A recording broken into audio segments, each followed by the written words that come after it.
Hello students, आज मेरा जो वीडियो है वो ग्रेविटेशन पर है। एंड ग्रेविटेशन जो है वो हम सबसे पहले 9th क्लास में पढ़ेंगे, इसका बेस, और 11th क्लास में जो है ये बेस स्टार्ट करके ही बिल्डिंग बनाएंगे। करेक्ट। सो बहुत सारे टॉपिक जो 9th के होते हैं वही 11th में एज इट इज कंटिन्यू होते हैं। तो जो बच्चे फिजिक्स मतलब जो बायो या मैथ्स लेते हैं 11th आके, उनको ये बेसिक वीडियो देखना बहुत जरूरी है, क्योंकि कहीं ना कहीं उन्होंने 9th में वो चीजें मिस कर दी हैं, और अगर मिस नहीं की हैं तो 10th का 1 साल का बीच में ब्रेक होने से आप वो चीजें भूल जाते हैं। तो जस्ट रिफ्रेश 11th के लिए ये वीडियोस रिफ्रेशर का काम करना चाहिए, बट अलॉन्ग विद दैट ये इंक्लूडेड है। तो ग्रेविटेशन जो वर्ड है, इसको सुनते ही हमें न्यूटन की याद आ जाती है कि वो एप्पल नीचे गिरा और न्यूटन ने ग्रेविटी बता दी, है ना। तो बिल्कुल सही है वो, बट उनके ग्रेविटेशन लॉ के पहले बेस क्या था जिस पर उन्होंने ये चीज बनाई कि what is the law of gravitation. तो हम ये सब जानते हैं कि मून जो है it moves around the earth in a circular orbit. We are saying it ना कि इन अ सर्कुलर ऑर्बिट जो मून है वो अर्थ के चारों ओर घूमता है। And the motion of the moon is accelerated. Keep in mind, it is accelerated. तो जब भी कोई बॉडी गोल घूमती है और गोल घूमने के साथ एक्सेलरेटेड है, तो इस बात को हमेशा याद रखिए कि उस पर एक जो फोर्स लगती है वो है सेंट्रीपिटल फोर्स mv²/r, जिसे हम कहते हैं सेंट्रीपिटल फोर्स। ये फोर्स हमने देखी हुई है सर्कुलर मोशन में, ठीक है। और जो एक्सेलरेशन वो फील करता है वो टूवर्ड्स दी सेंटर होता है, और उसे हम कहते हैं सेंट्रीपिटल एक्सेलरेशन। और सेंट्रीपिटल एक्सेलरेशन का फॉर्मूला देखिए, हम यहीं से निकाल सकते हैं। F = ma भी हमें न्यूटन ने ही बताया है, और mv²r में अगर हम कंपेयर करें तो a किसके बराबर होगा, v²/r। तो हमारे पास एक सेंट्रीपिटल एक्सेलरेशन है जो टुवर्ड्स द सेंटर लगता है, और जो फोर्स कोई भी गोल घूमने वाली बॉडी फील करती है उसे हम सेंट्रीपिटल फोर्स कहते हैं, ठीक है। तो हमने एक जनरल फोर्स का डेफिनेशन कहा कि जो moving circular moving body is having the feeling of force is called centripetal force, and the force of attraction between to particle in the universe is named as gravitation force। आपके पास क्या है, gravitation की force वो है जो कि दो किसी भी बॉडी या किसी भी पार्टिकल पर लग रही है, करेक्ट। लेकिन सेंट्रीपिटल फोर्स क्या है, सेंट्रीपिटल फोर्स वो है जो कि आपकी मूव करने वाली गोल घूमने वाली बॉडी पर लग रही है। तो न्यूटन्स लॉ ऑफ ग्रेविटेशन पढ़ने के पहले हमें सबसे पहले पढ़ना चाहिए कि व्हाट इज केपलर्स लॉ। मैं बार बार कहूंगी, ये 9th में भी है और 11th में भी है, तो आप इसको अच्छे से पढ़ लीजिए।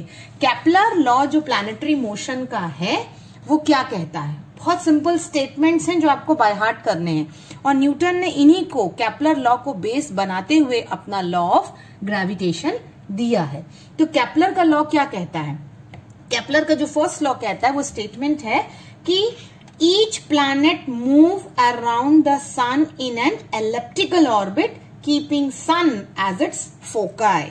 इसका मतलब सन को फोकस में मानते हुए, फोकाई प्लूरल फॉर्म है क्योंकि बहुत सारे प्लैनेट्स होते हैं ना, तो प्लैनेट अगर P है और S आपका सन है, तो जो सेंटर है उसको सन को सेंटर में मानते हुए प्लैनेट जो होते हैं वो सर्कुलरली नहीं एलिप्टिकली मूव करते हैं। उनका पाथ जो होता है एलिप्टिकल है, तो एलिप्टिकल का मतलब ये होता है कि रेडियाई आर डिफरेंट, अलग अलग जगह पर रेडियस अलग अलग हो जाएगा, करेक्ट। तो पहला क्या कह रहा था, जिसे हम लॉ ऑफ ऑर्बिट भी कहते हैं, इसे क्या कहते हैं, law of orbit. And law of orbit कहता है कि every planet is revolving around the sun keeping as its foci in an elliptical orbit. अब दूसरा लॉ कहता है लॉ ऑफ एरिया।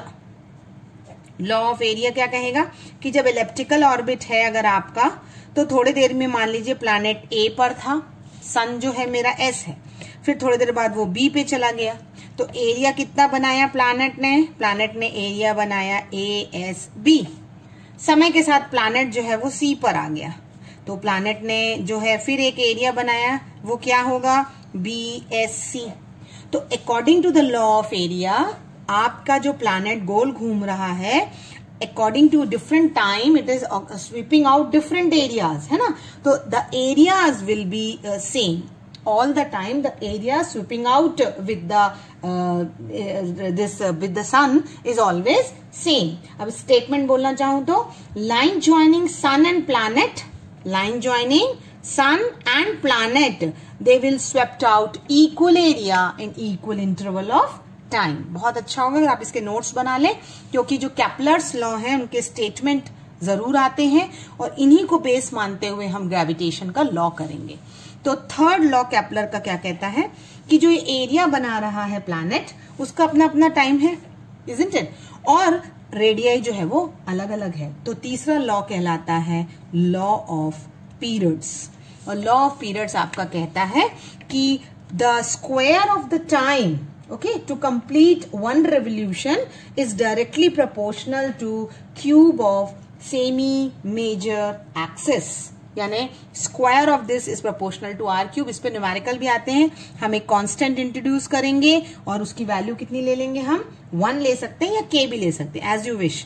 तो t square by R cube is nothing but a constant quantity. Let it be k.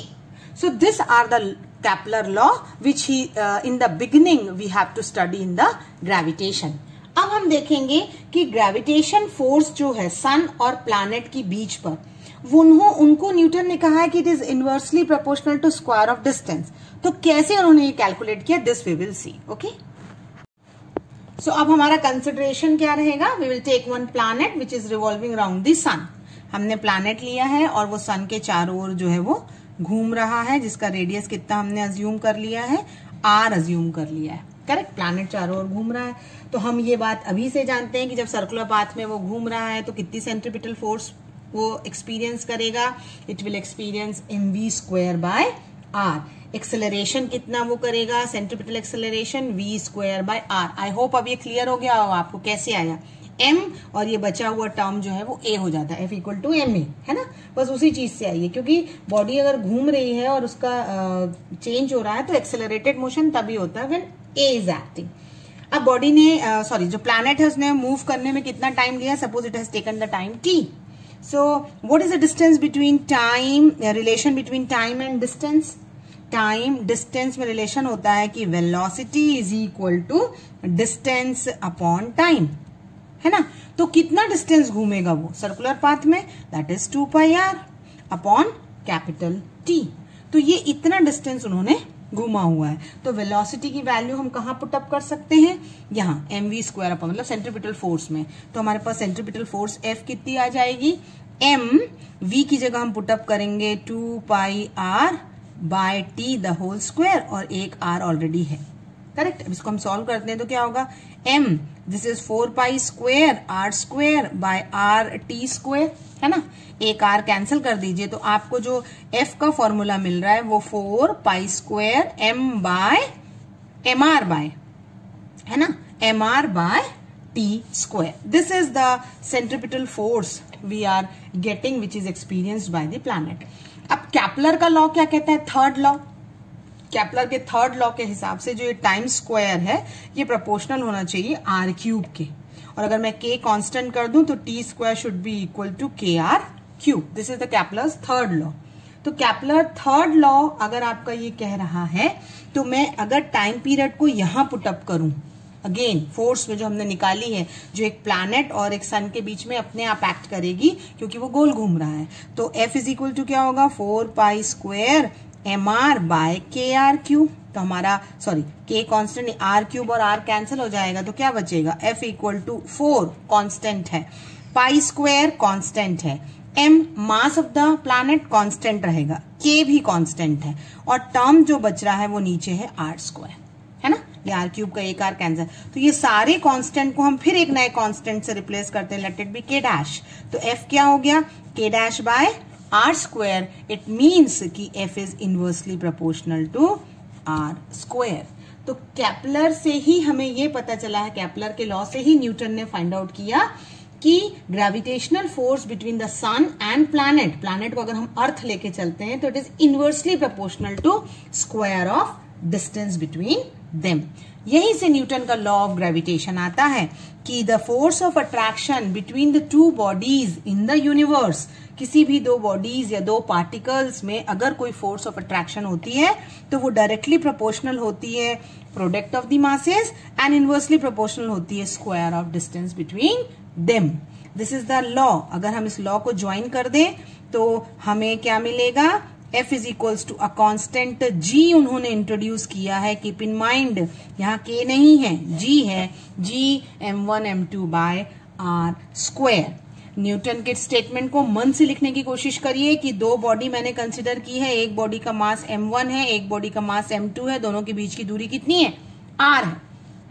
तो force acting on the two bodies directly proportional to the product of the masses and inversely proportional to square of distance between them। फिर आप ये mathematical form लिख दीजिए, तो G m1 m2 by r square. हम जानते हैं G constant है और इस G को हम यूनिवर्सल ग्रेविटेशनल कांस्टेंट कहते हैं। पूरी यूनिवर्स में इसकी वैल्यू जो होती है वो सेम होती है, इट नेवर चेंजेस।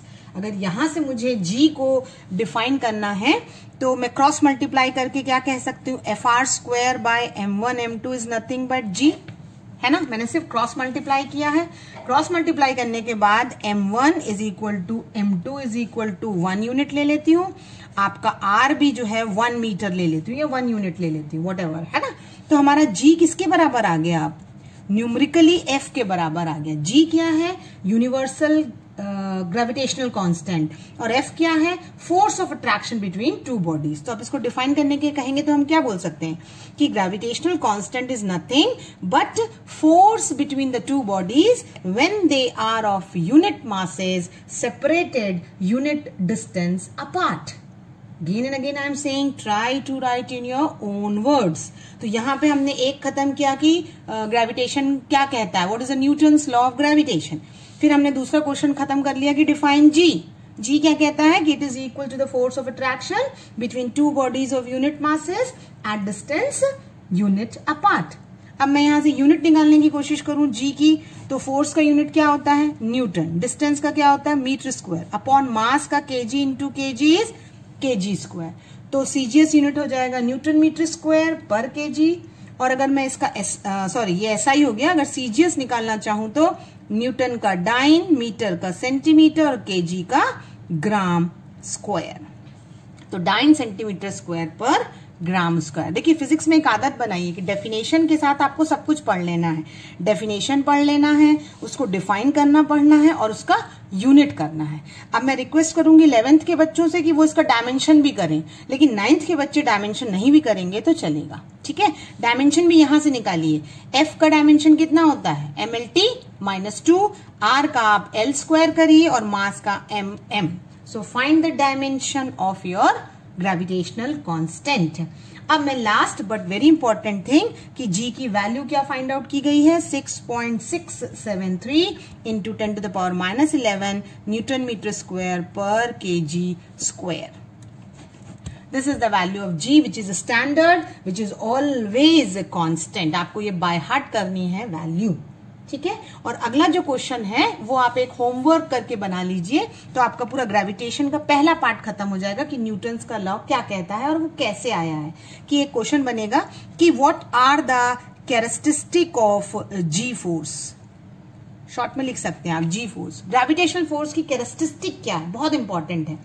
पहली कैरेक्टरिस्टिक ये है कि G force between two bodies does not need any contact, है ना। They don't need no contact between them। दोनों बॉडीज जो है वो आपस में अपने आप फोर्स ऑफ अट्रैक्शन या अट्रैक्शन देंगी, रिपल्शन नहीं देती है, ठीक है। Always attraction. दूसरा कहता है आपका कि gravitational force between two bodies is always the square of distance, जिसे हम कहते हैं इनवर्स स्क्वायर लॉ। तो ये किसको फॉलो करती हैं, ये इनवर्स स्क्वायर लॉ को G फोर्स फॉलो करती है, ठीक है। और तीसरी जो बहुत इंपॉर्टेंट है कि they are the central force.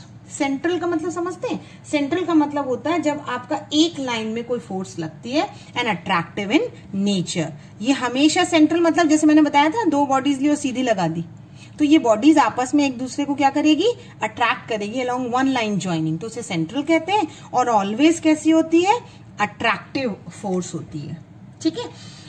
G force between two small bodies is very small. So other hand G force between two large body will be very very large. ये भी एक उसकी प्रॉपर्टी है, कैरेक्टरिस्टिक है, जिसको आप याद कर सकते हैं। इस सेंट्रल और अट्रैक्टिव के साथ आप एक्शन रिएक्शन भी कह सकते हैं ना, कि अगर A B पर लगाएगा तो B A पर भी फोर्स लगाता है। So this is how we have done about the basic of gravitation. Thank you.